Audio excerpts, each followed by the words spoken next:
So for the 50th anniversary of Supercross, they asked us to do a retro themed race. So this one I decided that we would do the 1973 year, which was the CR250 Elsinore, and it was the first purpose-built motocross bike for Honda. And it was 73 was the first time that we raced AMA motocross and won the championship the first year with Gary Jones. So it was a fitting tribute to do. I was Honda's first national motocross champion in 1973. We came to Honda, and Mr. Honda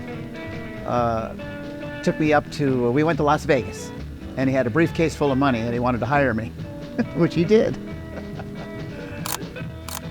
Back in the day, we had the bikes came and they were all polished aluminum gas tanks, and my dad couldn't see us on the track really well because we kind of all blended in.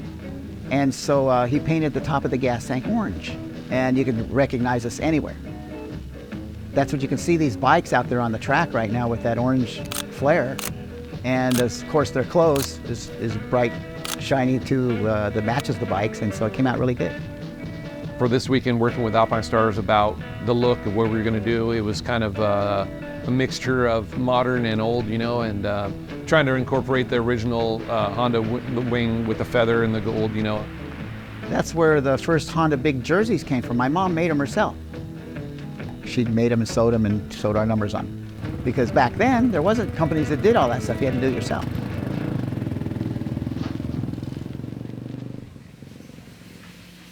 30, 40, 50 years from now, are we going to go, man, I can't believe we didn't save more of those motorcycles or those parts? And are people going to be building tribute bikes to, Jet and Hunter like people do now with Jeremy's 95? And I'd have to assume that people will be doing that with these, and it's kind of a trip to think about that. No, it's kind of hard to grasp right now how much success we've had and the era that we're in, because we just keep going, like the off season was super short. We did a lot of really cool things. So even though we tried to kind of look back and really appreciate what a successful year it was and how unbelievable it was, it still kind of it never really did sink in. And I'm not sure when it will or if it will. Maybe in 30 years in the future, I'll look back and I was like, man, I can't believe that I lived through that, or we were part of that. I hope so, but right now it just feels like we still got work to do.